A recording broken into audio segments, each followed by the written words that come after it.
구원의 서정에서 만난 대적이 있습니다. 지난 시간에 우리가 말씀을 보았을 때 하나님이 우리를 구원해 가시는 과정에는 구원의 여정, 구원의 서정이 있었습니다. 우리가 기억해야 될 내용은 하나님의 예정하심이죠. 그 하나님의 예정하심 안에는 하나님의 선택과 하나님의 섭리가 있었는데, 그 하나님의 선택과 섭리는 인간의 자유의지를 주님이 허용하셨다고 그랬죠. 말씀을 주셨고 그 말씀에 대해서 인간의 자유의지로 순종할 수도 있고 순종 안 할 수도 있는 그런 불안정한 인간의 자유의지를 주님이 허용하시면서 종국에는 하나님의 섭리로 그 모든 인간의 모습들이 하나님의 구원의 그 계획 속에 부합되게끔 하나님이 완성해 내시는 주권적인 하나님, 지난 시간까지 나누었던 내용이 그런 내용이었어요. 오늘 이 본문의 내용을 보면 그리스도 예수 안에서 선한 일을 위하여 지으심을 받은 자니라고 했습니다. 우리의 정체성이에요. 내가 왜 이 땅을 살아야 될까? 내가 왜 신앙생활을 하고 목사로 교회 권사, 장로, 집사, 허다의 많은 하나님의 교회의 그런 직분자로 살아야 될까? 하나님 우리를 무슨 목적으로 불러내셨다고요? 선한 일을 하기 위해서 하나님이 여러분들을 구원해 내셨다라는 거예요. 그래서 우리들은 평생토록 하나님이 나를 구원하신 이 목적의 범주 안에서 벗어날 수 없어요. 뿐만 아니라 하나님이 나를 구원하신 이 구원의 목적과 상관없이 살아갈 수 있느냐? 그럴 수도 없어요. 그렇게 살아가면 그분의 주인 되신 하나님이 가만 놔두시지 않아요. 혼을 내겠죠. 그래서 종국에는 우리 삶들 가운데 하나님이 우리를 구속하신 목적을 완성해 내십니다. 여러분이 걸어가시는 삶의 족적, 그 인생 여정, 종착역을 향해 나아갈 때마다 하나님은 여러분들을 통해서 놀랍고 귀하고 신비한 하나님의 그 선한 일들을 성취해 내게 하세요. 그런데 잊지 말아야 될 내용이 뭐냐면 그 구원의 과정을 살아가는 우리가 평탄하게 아무 문제 없이 수월하게 하나님의 그 일들을, 주님이 내게 맡기신 그 사명들을 편안하게 충성되이 섬길 수 있느냐? 그러기가 어렵다는 거예요. 가정에서 모태신앙으로 자라신 분들 혹은 우리 교회처럼 정말 은혜로운 교회에서 신앙생활 하시는 분들은 아무런 어려움이 없는 것처럼 여길 수도 있습니다. 교회 안 가면 아빠 엄마가 네 교회 안 가나? 빨리 교회 가야지. 좋은 말로 독려하기도 하시고, 교회에 오시면 너무나 훌륭한 목사님과 너무나 존경스러운 장로님과 권사님들이 사랑해 주시니까 나는 신앙생활을 할 때 하등의 어려움이 없는 것처럼 느껴질 수도 있어요. 그런데 착각이라는 거예요. 그렇지 않습니다. 뭐가 그렇지 않는가? 6장, 에베소서 6장 10절, 11절에 보면 사도 바울이 우리에게 남겨놓은 말씀이 있어요. 읽어볼까요? 시작. 끝으로 너희가 주 안에서와 그 힘의 능력으로 강건하여지고 마귀의 관계를 능히 대적하기 위하여 하나님의 전신갑주를 입으라. 아멘. 소위 전신갑주로 중무장해야 된다라는 말씀이에요. 왜요? 우리에게 대적이 있기 때문에 그렇죠? 성도에게 대적이 있대요. 초대교회 성도, 에베소 성도에게 사도 바울이 편지로 기록하고 있는데, 너희들의 대적이 너희를 잡아 죽이려고 하는 로마의 주 정부 군인들이 아니고, 예수 믿는 사람들을 핍박하고 잡아 죽이려고 하는 구유대교 지도자들이 아니고 누구라고요? 마귀래요. 마귀가 우리에게 주어져 있는 대적자라고 말씀을 하고 있습니다. 그러기에 이 대적이 우리의 삶의 걸음걸음을 평탄하게 걸어가게끔 놔두지 않는다는 거예요.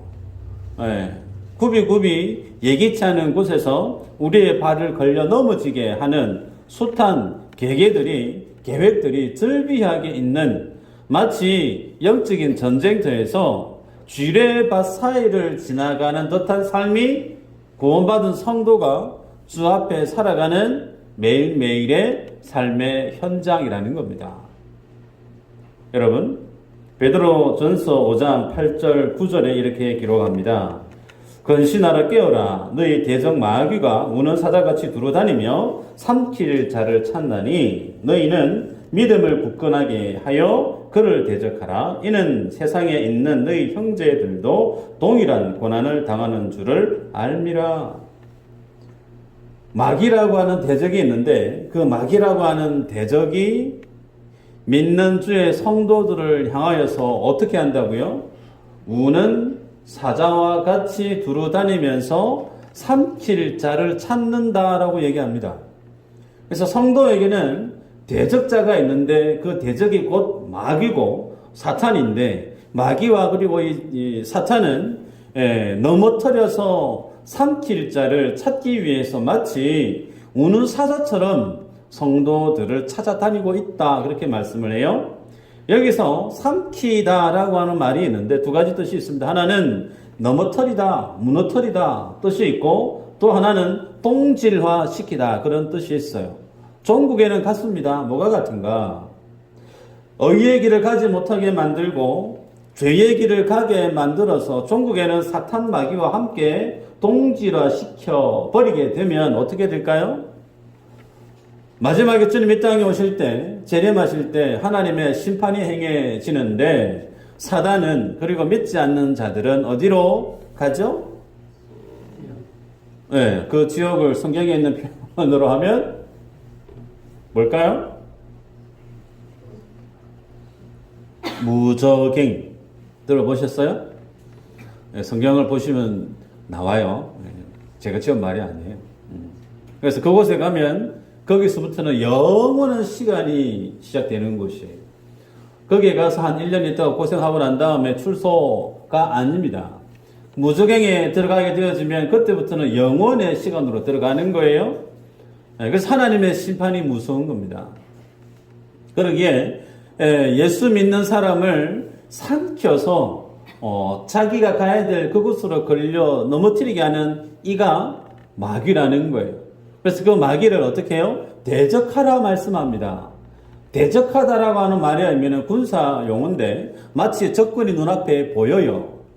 눈앞에 보이는 적군이 총을 겨누고 있습니다. 그러면 우리 아군도 적군을 향해 총을 겨누고 있어야 되겠죠. 그래서 돌격 앞으로 하면 바로 튀어나가야 돼요. 잠시만 신발끈 좀 묶고요. 잠시만 옷 좀 입고요. 그럴 겨를이 없어요. 대적을 하는 위치에 있을 때는 돌격 앞으로 명령이 떨어지면 적시로 튀어나가야 됩니다. 마치 그와 같은 자세로 마귀를 예수 믿는 사람은 주지하고 경계하고 믿음의 대응을 자세를 취해야 된다라고 성경은 우리들에게 교훈하고 있습니다. 여러분, 그러면 이런 상황 속에서 주님이 우리에게 믿음의 길을 가는 동안 우리의 대적이 마귀와 사탄이 있는데 그 마귀와 사탄을 대적하기 위해서는 우리가 알아야 될 사안이 있어요. 도대체 마귀와 사탄이 어떤 존재인지 그들이 어떤 전략으로 예수 믿는 사람들을 걸려 넘어뜨리고 불행의 삶으로 끌고 가려고 하는지 그들에 대한 이해가 필요합니다. 우리들은 신앙생활을 하다 보면 하나님에 대해서는 좀 많이 들어요. 경험도 하기도 하고 그래서 예수님에 대해서 하나님 나라에 대해서는 열심을 내고 배우려고 하는데 영적인 존재 이 사단에 대해서는 그다지 개념이 정확하게 정립이 안 되어 있는 경우들이 허다히 많습니다. 여러분, 성경에는 영적인 존재가 세 종류가 있어요. 세 가지라고 해야 되겠죠. 첫 번째는 하나님이에요. 하나님은 영적인 분이십니다. 요한복음 4장 24절에 하나님은 영이시니 예배하는 자가 영과 진리로 예배할지니라 그러죠. 그래서 하나님은 영이라고 예수님 스스로 밝히고 계세요. 두 번째 영적인 존재는 누굴까요? 사람. 예. 예수님을 믿고 구원받은 사람이 영적인 존재입니다. 그 영혼이 예수 그리스도를 믿음으로 살아났기 때문에 영적인 존재예요. 마지막은 사단이죠. 사단이 마지막에 영적인 존재입니다. 그러면 그 사단이 어떤 존재로 세상 속에 드러나는지 보도록 할까요? 마가복음 3장 23절 26절 한번 읽어볼까요? 시작.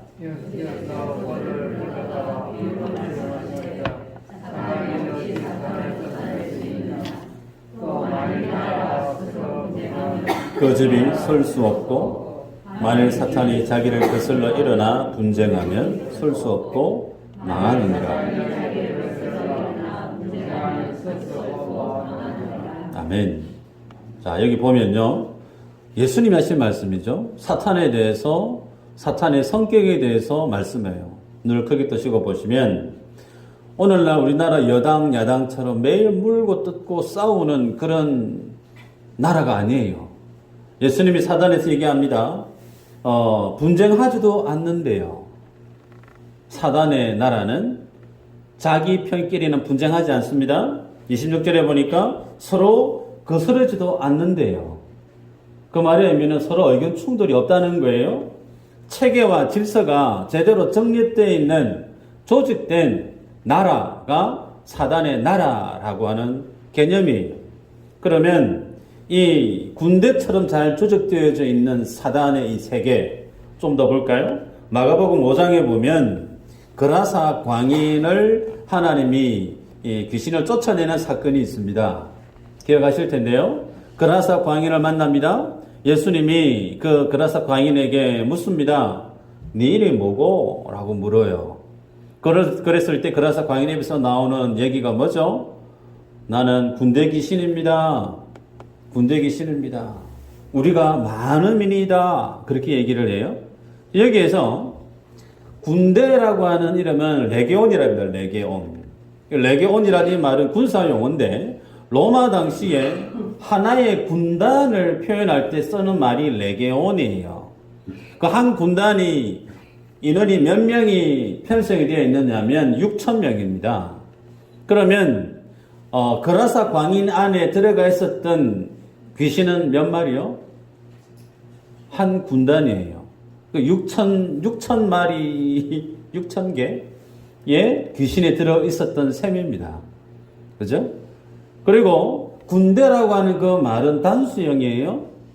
그 말의 의미는 마치 하나처럼 움직인다는 거예요. 우리가 많음이니다. 그래도 많다라고 하는 그 표현은 또 복수형이에요. 개체수가 상당히 많다라는 겁니다. 쉽게 얘기하면 정말 잘 정비되어 있고 잘 조직되어 있고 체계적으로 정립이 잘 되어져 있는 하나의 군대가 그라사 광인 속에 있었던 귀신의 실체라는 거예요. 그래서 주님이 돼지에게 들어가라라고 명하죠. 들어가고 난 다음에 어떤 일이 일어납니까? 2,000마리가 넘는 돼지떼가 비탈길로 내려가서 바다에 빠져서 다 죽어요. 그 중에 나 죽기 싫어. 나 바다 안 들어갈 거야. 나 물 차고 수영 못해. 옆으로 빠진 돼지 한 마리라도 있었던가요? 없어요. 모두가 한 길로 내달려서 같이 죽었어요. 그 말의 의미는 하나의 명령 체계로 움직였다는 거예요. 돌격 앞으로 하면 거기에 토 달지 않고 무조건 직진해 갔던 하나의 마치 군대, 잘 정비되어져 있는 군대와 같은 조직으로 운영되어지고 서 있는 나라가 사탄 마귀의 나라라고 하는 개념입니다. 그러기에 여기에는 개별 행동이 없어요. 때문에 우리가 알아야 될 내용은 성도를 괴롭히는 사단이 있는데 이 사단은 어리버리한 존재가 아니라는 거예요. 성도를 걸려 넘어치게 하는 이 사단 귀신은 각자 자기 팔 자기가 흔드는 것처럼 내 마음대로 움직이는 존재가 아니라는 거예요. 성도를 넘어뜨리고 불행하게 만드는 그 모든 일련의 계획 안에는 나름의 계획이 있고 전략이 있고 전술이 있고 하나같이 일사불란하게 움직이는 사단의 세계임을 성경이 우리에게 말씀을 합니다. 때문에 우리들은 이 사탄이 어떤 존재인가에 대해서 알 필요가 있는데, 안타까운 것은 성경에 사단에 대해서 폭넓고 깊이 있게 알려주는 내용이 많이 없어요. 추려보면 세 군데가 있습니다. 다 볼 수는 없는데요. 이사야서 14장이 있고요. 에스겔서 28장이 있고 신약의 유다서 이 세 군데 정도가 사단에 대해서 쭉 기술하고 있는데, 짧게 정리하면 그래요. 하늘의 천사장으로 있었던 천사장 루시퍼라는 천사가 그의 동료들과 함께 하나님을 대적해서 반역을 일으킵니다. 그래서 하나님으로부터 추방을 당해요. 그들이 살았던 그곳에서 추방을 당해서 이 땅에, 지구상에 있는 인간이 살아가고 있는 이곳으로 내쫓김을 당해요. 여러분, 성경에 보면 창세기 1장 1절 말씀이 있습니다. 태초에 하나님이 천지를 창조하시니라. 다 아시죠? 여기에서 천지라고 했을 때 천은 하늘을 뜻합니다. 근데 이 하늘이 복수형이에요? 복수형. 그러면 하늘이 몇 개가 있다는 뜻일까요? 내 생각에는 하늘은 2개인 것 같다. 3개인 것 같다. 모르겠다. 하늘은 성경에서는 하늘이 3개로 되어져 있어요. 우리가 눈으로 보는 하늘이 있습니다. 파란 하늘. 하늘 뚫고 넘어가면 우주가 있죠. 그 우주 너머에 또 하늘이 또 있어요. 성경에는 하늘을 3개로 그렇게 말씀을 합니다. 확인을 해볼까요? 사도 바울이 얘기를 합니다. 고린도후서 12장 2절에 사도 바울이 경험한 환상을 설명을 하는 말씀이 있어요. 보니까 내가 그리스도 안에 있는 한 사람을 아노니, 자기 자신을 지칭하는 얘기죠. 그는 14년 전에 셋째 하늘에 이끌려 간 자라. 몇째 하늘이요? 성경은 기록하고 있는 내용이 여기까지예요. 셋째 하늘이 있다. 그 셋째 하늘은 하나님이 거하시는 곳으로 우리는 추정을 해요. 그곳에서 사단 루시퍼와 함께 있었던, 그와 함께 있던 천사들이 하나님을 대적해서 범죄함으로 이 땅에 추방을 당해요. 근데 이 땅은 어떤 상황이었느냐면, 하나님으로부터 아담과 하와가 범죄함으로 하나님으로부터 추방당한 곳이 이 지구상이에요. 그러나 하나님 주신 명령이 있습니다. 생육하고 번성해서 땅에 충만해라. 그죠? 소위 이 땅을 경영해야 될 하나님의 대문화 명령을 위임받은 이가 인간이에요. 그런데 그 인간이 이 지구 땅을 하나님의 뜻 안에서 경영해 가야 되는데, 그 권력을 사단이 취해 버렸어요. 무엇으로요? 협박으로. 어떤 협박일까요? 죽음에 대한 협박이에요. 선악과를 먹고 난 이후에 먹었을 때 정녕 네가 죽는다라고 하나님이 말씀을 하셨는데 그 말씀을 무시했죠. 그래서 아담과 하와는 죽음이 뭔지를 모릅니다. 죽어본 적이 없기 때문에. 근데 아담과 하와에게 네가 정녕 먹으면 죽는다라고 했을 때 그 말씀을 가볍게 여겼단 말이에요. 그리고 난 이후에 결과가 뭐죠? 첫째 아들 가인이 둘째 아들 누구를 죽이죠? 아벨을 쳐 죽입니다. 비로소 죽음이 뭔지를 아담과 하와는 자기 눈으로 봐요. 그 죽음이 얼마나 무서운지를 깨닫게 되어집니다. 그와 동시에 그 죽음에 대한 공포를 가지고 누가 협박을 했느냐면 천사 루시퍼라고 하는 사단이 인간에게 죽음에 대한 권세를 가지고 협박을 해요. 겁박을 해요. 죽는다 너. 그래서 그때부터 인간은 인간의 내면에 있었던 원래 죄에 대한 욕망 더하기 그 죄의 욕망을 부추겨서 사단이 인생으로 하여금 자신의 계획을 성취해내는 죄의 종노릇하는 자로 인간을 전락시키고 말았다는 거죠. 자, 여기까지가 창세기에서 보여주는 사단에 대한 내용인데 여기에서 주님이 이제 등장합니다. 그 사단의 나라에 대해서도 그리고 사단이 어떠한 현실에 놓여져 있는지를 우리에게 제시해 주시는데 누가복음 4장 5절 6절이에요. 같이 한번 읽어볼까요? 시작.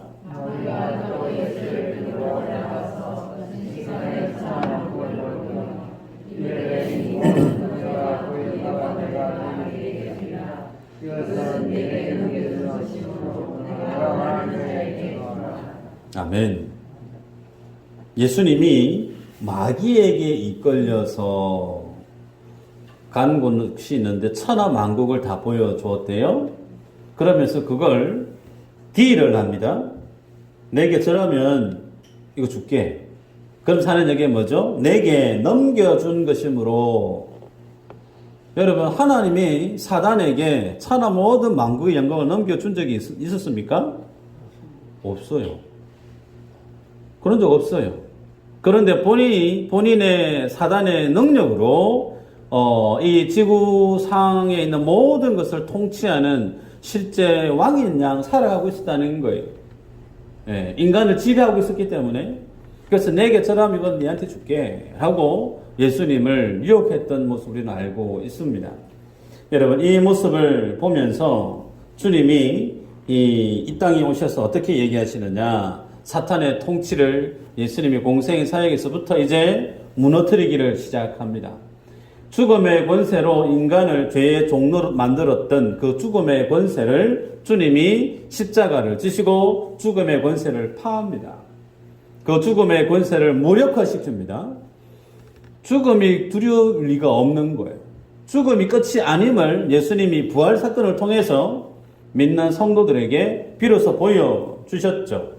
그래서 주님 우리에게 얘기합니다. 에베소서 2장 1절 3절에 보면 그는 허물과 죄로 죽었던 너희를 살리셨도다. 그때에 너희는 그 가운데에서 행하여 이 세상 풍조를 따르고 공중의 권세 잡은 자를 따름이니 곧 지금 불순종의 아들들 가운데서 역사하는 영이라. 전에는 우리도 그 가운데서 우리 육체의 욕심을 따라 지내며 육체와 마음에 원하는 것을 하여 다른 이들과 같이 본질상 진노의 자녀이었더니 예수 그리스도 밖에 있는 인생은 지금까지 어디에 붙들려 살아가는 존재라고 성경이 말씀하느냐면 사단의 공중권세 잡은 자에 붙들려서 조종을 당하며 살아간다라고 얘기해요. 그러나 그 사단의 권세 아래에 있는 인생을 예수님이 불러냈어요. 그들이 누구예요? 성도입니다. 그들이 곧 교회라는 거예요. 에클레시아. 그래서 주님 밖에 있는 인생은 예나 지금이나 자신의 왕이 누군지를 모른 채 사단의 종로로 타고 살아가요. 그러나 이제는 우리들은 하나님의 자녀된 권세로서 사단이 그 모든 죽음의 권세, 소위 그 모든 거짓말에 대해서 구원함을 입고 자유할 수 있게 되었다는 겁니다. 자, 주님이 그러면 이 사단을 어떻게 처리하시는가 볼까요? 요한 1서 3장 8절 볼까요? 읽어보십시다. 시작. 죄를 짓는 자는 마귀에게 속하나니 마귀는 처음부터 범죄함이라. 하나님의 아들이 나타나신 것은 마귀의 일을 멸하려 하심이라. 네. 예수님이 이 땅에 오신 것은 우리를 구원하신도 물론 맞아요. 근데 또 하나는 마귀의 일을 뭐 한다고요? 멸하려 하심이라 라고 얘기해요. 어떻게 멸할까요? 요한복음 12장 31절이에요. 한번 읽어보십시다. 시작. 이제 이 세상에 대한 심판이 이르렀으니 이 세상의 임금이 쫓겨나리라. 내가 땅에서 들리면 모든 사람은 내게로 이끌겠노라 하시니. 아멘. 어떻게 사단을 심판하시죠? 예수님이 땅에서 들리면, 예수님이 십자가에서 죽으시면, 죄 없으신 예수님이 기존의 모든 인생은 자신의 죄 때문에 죽음의 그 늪을 헤어날 수가 없어요. 그런데 예수님은 죄가 없으신 분이시기 때문에 죽으실 수 없으신데 다른 사람의 손에 의해서 죽임을 당합니다. 그래서 그 주님의 죽으심 때문에 목숨을 가지고 생명을 가지고 위협했던 사단의 그 권세를 무력화시켜 버렸다는 거예요. 그리고 종국에는 주님 이 땅에 재림하실 때 그 사단을 무적용으로 추방해 버릴 것이라고 미리 우리에게 말씀해 놓으셨어요. 그래서 이런 우리가 지금 살아가고 있는 영적인 이 구조, 이 현실을 우리의 영적인 해안으로 볼 필요가 있습니다. 처음에 말씀드릴 때 천사, 그러니까 영적인 존재는 세 종류가 있다고 그랬는데 나라의 개념도 우리가 지금 보는 이 실세상 속에 나라가 세 종류가 있어요. 세 종류. 첫 번째는 사람이 정부를 조직을 해서 만들어져 있는 우리가 알고 있는 나라, 국가가 있어요. 두 번째는 예수 그리스도를 통해서 예수를 믿는 사람, 하나님의 통치에 준해서 살아 움직이는 사람, 그들이 하나님의 사람이죠. 하나님의 나라예요. 그 하나님의 나라가 지금 이곳에 확장되어져 가고 있습니다. 마지막은요, 사단의 나라가 있는 거예요. 한국에서 범죄한 사람이 있습니다. 감옥 가기 싫어서 해외 도피를 했어요. 인터폴에 수배를 요청을 합니다. 그럼 다른 나라에서 숨어서 살다가 붙들렸어요. 그 사람 어떻게 돼요? 추방당해서 다시 한국으로 옵니다. 한국으로 와서 법원에 가서 재판을 받죠. 네. 그 사람이 다른 나라에 가 있어도 그 사람의 신분은 한국 사람이기 때문에 한국의 법에 의해서 그 사람의 죄가가 규정이 되죠. 우리가 예수 믿는 사람이기 때문에 예수 믿는 사람은 대한민국 국민으로도 물론 되지만 그 이전에 예수 믿는 사람은 하나님의 통치를 받는 하나님의 사람이에요. 믿으시길 바라요. 그럼 여러분이 있는 그곳은 뭐가 실현된 곳이냐면 하나님의 나라가 실현된 곳이에요. 하나님의 나라 천국이죠. 천국은 내가 죽어서 가는 곳 물론 맞습니다. 그런데 죽어서 가는 하나님의 나라 말고 예수 그리스도를 믿고 하나님의 말씀에 따라서 내 뜻을 포기하고 내 감정을 꺾고 내 욕심을 주의 진리의 말씀에 준해서 과감하게 조정을 하는, 그래서 내 인생 속에서 하나님의 통치가 내 가정으로, 내 직장으로, 내 삶의 지경으로 나를 통해서 확장되자는 그 모든 것들이 뭘까요? 하나님 나라, 천국이에요. 마지막은 사단의 나라죠. 그런데 이 사단의 나라, 선악 사건 이후로 사단은 한 번도 자신의 나라를 뺏겨본 적이 없었어요. 그런데 2000년 전에 예수님 이 땅에 오셔서 부활하시고 복음이 증거되어지는 곳곳마다 하나님의 나라가 침노당해서 이 땅 가운데 그 하나님의 나라가 만들어져 가고 있어요. 그러면 자신의 나라가 허물어져 가고 있는 것을 사단이 지금 경험하고 보고 있단 말이에요. 그러면 질문입니다. 어느 누가 자기 나라를 침략하고 뺏어가는 것을 뻔히 가만히 보고 있을 나라가 있을까? 그런 나라 있을까요? 없어요. 러시아가 우크라이나를 침략했는데 일주일이면 되지 않겠느냐 싶었는데 거의 반년이 지나갑니다. 결사항전하는 우크라이나의 그 전투 의지 때문에 지금 러시아는 사면 초가에 지금 코너에 몰렸어요. 생각지도 못한 부분이죠. 지상의 나라도 자국의 영토를 뺏기고 자신의 주권을 뺏기면 거기에 생명을 걸어요. 그죠? 사단은 더할 나위 없습니다. 그래서 서두에 말씀했습니다. 사단이 예수 믿는 자를 어떻게 해요? 마치 우는 사자와 같이 삼키기 위해서 두루 찾아다닌다라고 했어요. 그럴 수밖에 없는 거예요. 지금까지 자기의 나라로 사여왔던 사단의 그 나라를 예수 믿는 사람에 의해서 그 나라가 허물어져 가고 있기 때문에 그걸 만회하기 위해서 예수 믿는 사람들을 공격한다는 거예요. 그러면 이제 마지막으로 그럼 사단이 예수 믿는 사람들을 공격하는 주 무기가 뭔지를 보십시다. 요한복음 8장 44절에 보면 한번 읽어볼까요? 시작. 너희는 내 악이 마귀에서 났으니 너희 악을 지내어 너희로 나오자 하느니라. 그는 처음부터 사랑한 자여 그가 속에 없으므로 진리에 서지 못하고 거짓을 말할 때마다 제 것으로 말하나니 이는 그가 거짓말쟁이요 거짓의 아비가 되었습니다. 아멘. 정리하면 사단은 거짓말쟁이고 거짓말의 아비다. 소위 사단이 주로 쓰는 무기 하나는 거짓말이라는 거예요. 진리 아닌 것을 진리인 양 포장해서 전합니다. 숱한 이단들이 여기에 포함됩니다. 생명 아닌 것에 생명인 것처럼 거기에 삶을 집중하게 합니다. 진리 아닌 물질, 하나님의 나라 아닌 세상의 가치, 거기에 그걸 잃어버리면 인생 무너진 양 거기에 사람을 집중케 해요.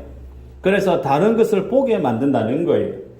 그래서 거짓을 향해서 사단은 하나님의 사람들에게 계속해서 접촉합니다.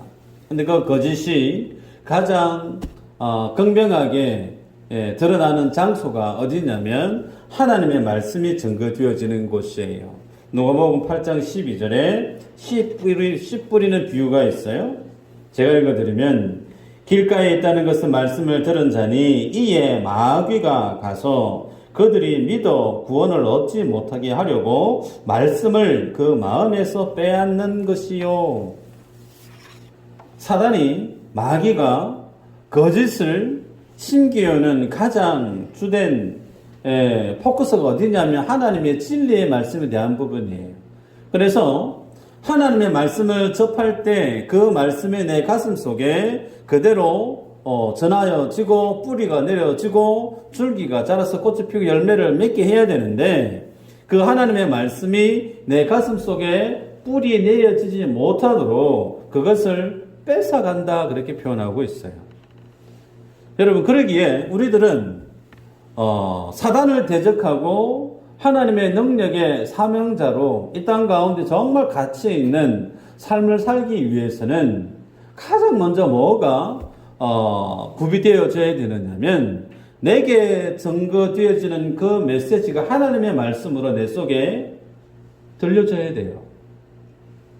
저를 사랑하지 않으셔도 괜찮아요. 그렇다고 해서 제가 설교 이를 갈며 눈물 짓지는 않습니다. 예. 그러나 강대상에서 증거되어지는 메시지가 하나님의 메시지로 여러분 속에 들려지기를 축복합니다. 정말 축복해요. 제가 아직까지 우리 교회 와서 성도님들하고 눈으로 막 싸우고 감정선 예리하게 날 세우고 그런 적이 없어요. 앞으로도 없기를 바라지만 만에 하나 그런 일이 있다 치십시다. 그래도 불구하고 저는 강대상에서 말씀으로 치는 설교는 지금까지 해본 적도 없고 앞으로도 안 할 거예요. 그런데 마음이 상해서 오늘 목사님이 나를 치는 설교하네. 혼자 생각이에요. 혼자 생각이에요. 꼭 기억하시길 바랍니다. 어떤 상황이 있든 설교를 전하는 어떤 누구와 감정에 미묘한 갈등이 있다 할지라도 강대상에서 증거되어지는 메시지는 하나님의 말씀으로 수납할 수 있는 마음이 있어야 돼요. 그러지 않으면 여러분들은 사단에 의해서 넘어질 수밖에 없는 인생이 될 수 있다는 겁니다. 여러분 계시록 12장 10절에 우리 형제들을 참소하던 자, 곧 우리 하나님 앞에서 밤낮 참소하던 자가 쫓겨났고 라는 표현이 있어요. 사단이 두 번째 성도들을 괴롭히고 넘어뜨리게 하는 전략이 이거예요. 뭐 한다고요? 참소한다. 참소. 여러분 속으로 답해 보시기를 바라요. 지난 한 주간 동안 나는 한 번도 죄 안 지었다. 자랑스럽게 고백하실 수 있는 분은 손 한번 들어보시겠어요? 없을 거예요. 우리들은 죄를 이겨낼 수 있는 능력이 많이 없어요. 어찌 보면 정당하게 표현하면요. 예수님을 믿기 전이나 예수 믿은 후 지금이나 내 삶의 모습은 그다지 죄에 대해서는 많이 바뀌지 않을 수도 있습니다. 더 적나라하게 표현하면 죄에 대해서 예수님을 믿기 전과 믿은 후에는 속도 차이가 좀 날 뿐이다, 그렇게 여길 수도 있어요. 예수님 믿기 때문에 내가 깨어있어서 이거 하면 안 되지, 버티다가 또 해요. 속도 차이가 좀 있을 뿐이지 우리는 여전히 죄악 속에서 걸려 넘어지는 약하디 약한 이가 우리들 존재 아닌가 싶어요. 그래서 죄 지은 네가 대표 기도를 하니? 너 교회 봉사도 안 하는 네가 무슨 교인이냐 행세를 하니? 시간과 물질에 대해서 11조 전혀 하지 않는 네가 어떻게 교회의 중직자로 직분자로 얼굴 두고 다닐 수 있니? 네 같은 인간이 어떻게 단상에 서서 하나님의 말씀을 전할 수 있냐? 너 죄인이잖아. 라고 사단은 우리의 죄악된 삶들에 대해서 회부를 찔러 쪼개고 예리한 칼날로 우리의 마음을 난도질해요. 참소한다는 거예요. 네 같은 네가 어떻게 대표 기도를 하고 교회의 중직자를 하고 교회의 직분자가 될 수 있니? 너 너무 뻔뻔한 거 아이가? 우리의 마음을 푹푹 찔러요. 아프게 합니다. 그래서 결국에는 내 일 못하겠습니다. 목회자가 내 설교 못하겠습니다. 그렇게 되면 되겠습니까?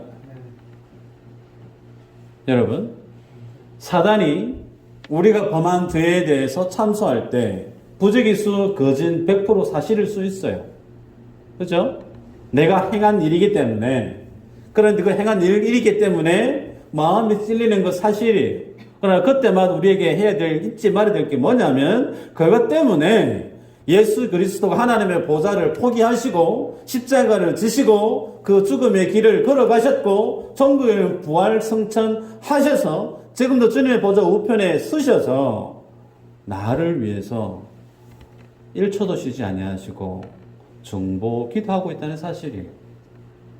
그 주님의 대속의 은혜, 십자가 은혜를 생각하면 주님 앞에 내가 설 때 주님 그렇습니다. 내가 이런 죄를 범했습니다. 내가 이렇게 하나님 앞에 득스럽지 못한 삶을 살아가고 있습니다. 인정하지 않을 수가 없어요. 그 인정을 하기만 하면, 회개를 주님 앞에 믿음으로 고백만 하기만 하면 하나님의 사죄의 은혜가 우리들 속에 넘쳐나요. 그래서 죄가 더한 곳에는 은혜가 넘치는 법이에요. 종국에는 사단이 우리를 참소하는 너 그 죄 지었잖아. 너 그래가지고 목사할 수 있어? 장로, 권사, 집사, 사명자 할 수 있어? 라고 우리를 참소할 수 있는데 그런 참소를 당할 때마다 우리가 가야 될 곳은 뻔뻔스럽게도 주님의 십자가 아래에 가면 되는 거예요. 그 앞에 가서 이 실 찍고 하면 그렇습니다. 제가 이런 죄를 범했어요. 라고 강구하기만 하면 주님은 우리를 의롭다. 하나님이 거하시는 그 영화로운 자리까지 우리를 영화롭게 하셨다라고, 그 죄를 기억지도 아니하신다라고 동이 서에서 먼 것처럼 하나님의 등이 없는데 그 죄를 하나님의 등 뒤로 던져버렸다고 주님은 우리에게 용서에 대한 사죄의 메시지를 주시죠.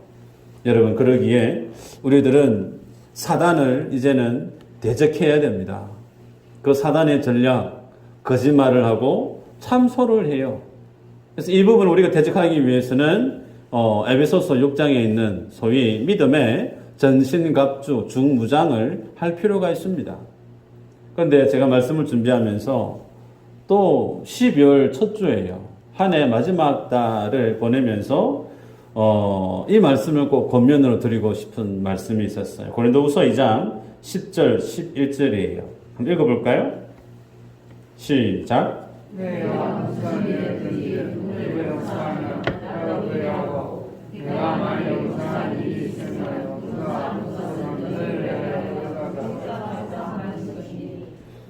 우리로 사탄에게 속지 않게 하려 함이라. 우리는 그 계책을 알지 못하는 바가 아니로라. 무슨 얘기냐면 용서하라는 거예요.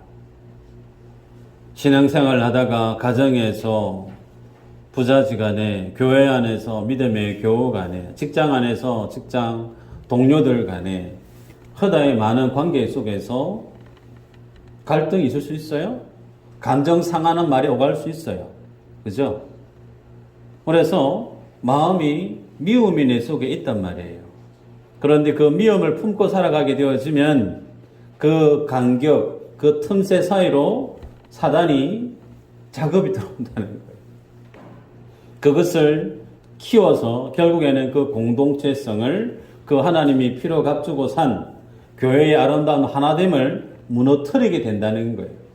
그래서 용서는, 첫째는 상대방을 용서하기 위해서 용서해야 되는 것도 있지만, 둘째는 내가 하나님 앞에 그 마음의 평안함을 유지하기 위해서 용서해야 될 필요도 있고, 마지막에는 용서하지 않고 상한 마음을 그대로, 감정을 그대로 가지고 살아가게 되어지면 그 간격 사이로, 미세한 그 틈 사이로 사단이 틈타고 들어와서 종국에는 믿음의 공동체, 그 사람을 걸려 넘어지게 하더라는 거예요. 그러기에 2022년 한 해 동안 살아오시면서 내 마음속에 화해를 하지 못하고 용서하지 못하고 마음에 담아놓고 있는 그런 썬뿌리와 같은 상처가 혹 우리들 안에 있다면 그 부분은 정확하게 푸시는 게 좋아요. 그걸 안고 살아가면 언제쯤 때가 되어지면 사단이 그것을 가지고 넘어뜨릴 수 있기 때문에 그렇습니다. 여러분, 주님은 이미 십자가에서 죽으심으로 이 땅에 있는 사단의 나라의 그 통치를 무력화시켰습니다. 승리한 전쟁이죠. 그 승리한 전쟁에 주님 우리를 부르셨어요. 그래서 주님 앞에 예수 이름을 의지하고 사단 앞에서 깨어서 그 사단을 대적하는 자로 우리를 부르시고 계세요. 그래서 사단을 대적하기 위해서는 죄를 안 지으면 제일 쉽습니다. 죄 짓지 않고 날마다 의의 길로 걸으면 빌미를 제공할 여지가 없죠. 그러려면 내가 늘 주의 말씀 앞에 깨어 있어야 돼요. 네. 그래서 주의 말씀 앞에 깨어 있을 뿐만 아니라 그 사단의 계기를 알기 때문에 그때마다 십자가 보혈 앞에 담대히 나아감으로 모든 것에서 자유하는 은혜가 여러분들 삶들 속에 뿌리 내려지고 건강히 하나님의 사명자로 끝까지 믿음의 경주를 완주해내는 우리 모두가 되어지기를 주 이름으로 축복합니다.